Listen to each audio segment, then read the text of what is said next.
Stone Paper. Ma sì, dai, una carta di pietra. Così torniamo indietro al tempo degli assiro-babilonesi. E invece no, amici, mi sono dovuto ricredere. Mi dicono che è una carta ecologica, una carta che non utilizza gli alberi. Assolutamente da provare. La carta Karst è una carta di pietra ed è realizzata con un processo che utilizza zero alberi, zero acqua e genera zero rifiuti. Questo è quello che ci racconta il produttore. Ci dice che con la pietra riciclata e la resina tossica ed energia solare, Karst produce carta più liscia, brillante e resistente rispetto alla carta tradizionale.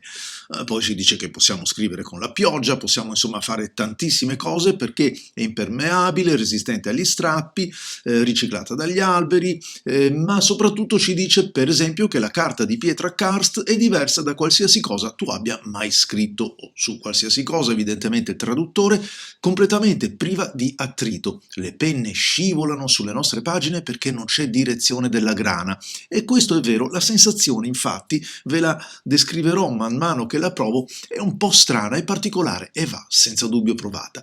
L'inchiostro, dice, non scorre mai, il risultato è un'esperienza di scrittura davvero piacevole.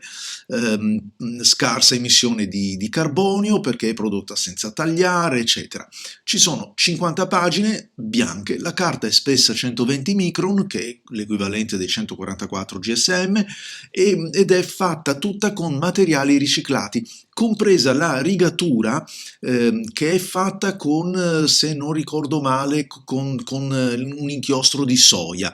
Poi ci sono anche due video molto interessanti sul canale YouTube che potete andare a vedere della Cars Stone Paper.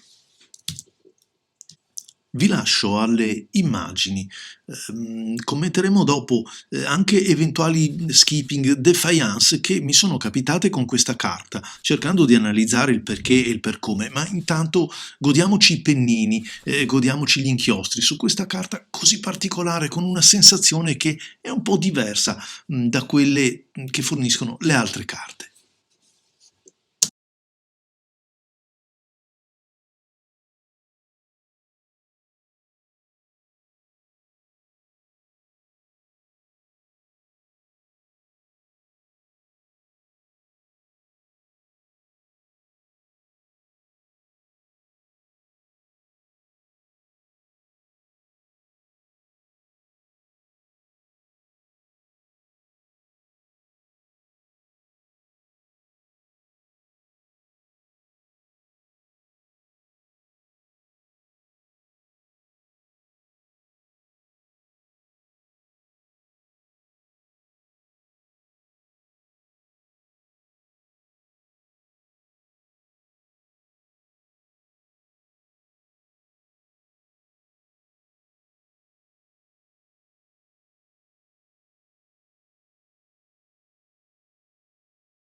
Una carta interessantissima. Adesso ne parliamo, anzi ora ve lo spiego come ho scritto qui, perché ogni tanto mi capita che per esempio la Blue Dew, eccola qua, mi ha fatto un sacco di binari, qualche skipping, perché l'attacco, l'inizio di questo pennino stab di Aurora, che scrive magistralmente, ogni tanto invece non copre l'inchiostro, perché comunque questa è una carta molto, ma molto particolare, sembra quasi gommosa, sembra siliconata, lo si sente, lo si percepisce un po' al tatto, ma lo si sente anche quando si scrive con le nostre penne stilografiche. Però se devo essere onesto, vale la pena provarla. Siete degli appassionati di scrittura? Non di penna stilografica, di scrittura? Non si può non provare una carta come questa. È una sensazione davvero strana, però al contempo funziona davvero bene. Anche la resa dei colori è leggermente falsata su alcune tonalità. Capita quando c'è una lavorazione, una finitura di un certo tipo. Su parecchie carte che sono quelle dedicate per esempio alla stampa tipografica, i nostri inchiostri per stilografica talvolta fanno dei viraggi nel colore davvero strani. Pennini sottili come questo del posting di Pilot, straordinario, come viene messo giù il colore, mi è piaciuto un sacco, anche se come vedete bella carta mi sono segnato, non immediata, sì, va un po' capita, va un pochettino studiata per comprenderne le reazioni. Perché reazioni? Ad esempio questo è il pennino stab di Pilot. Qui scrive molto bene nonostante ci sia un flusso di un certo tipo, bella la resa del colore, belle le variazioni, cosa che invece con il Candy Marsala e il pennino Music vedo che è un po' diverso. Questa tinta per esempio non è proprio quella del colore che io avevo nella penna stilografica, qualcosa è intervenuto, vedete è più un Bordeaux che un Marsala. Se andate a vederlo anche in altri video o comunque lo cercate nel web, il colore è un po' diverso, così come appare molto slavato questo pennino italico. Ma non è tutto, andiamo a vedere invece un pennino come questo, quello della Calligraphy Montblanc 149, veramente notevole.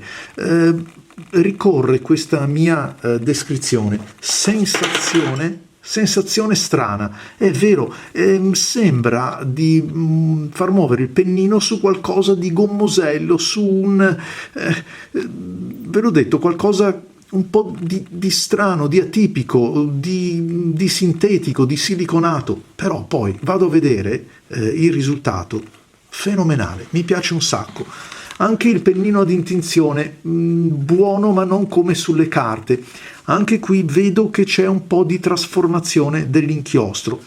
Questo è un altro pennino ad intinzione, il sepia, Röhren Klinger con l'Utsushi Hero di Pilot. Sì, appare un pochettino più chiaro. Per il resto, come vedete, altri inchiostri sono proprio quelli che i miei occhi hanno visto e che conoscono, compreso questo tocco di colore che il Beryl di Lamy riesce a dare su una carta come questa, che ha un'intonazione calda, molto molto liscia, ma si percepisce comunque una sorta di grana. Andiamo a vedere anche un'altra cosa, cioè passa il foglio, qui abbiamo noce moscata, qui abbiamo un pennino sottile, non passa il foglio, si vede veramente che la carta tiene anche gli inchiostri. Questa è la corrispondenza, c'è un unico puntino, anzi due puntini, in corrispondenza del pennino BB di Pelikan. Diciamo che insomma ci si può davvero divertire.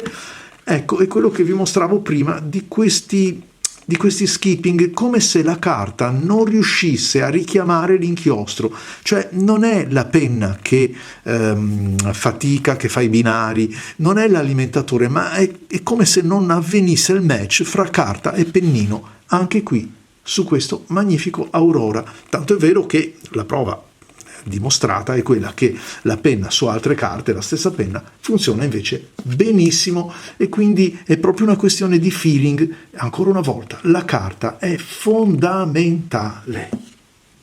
E allora è una carta che non costa un patrimonio, ma che vale la pena provare.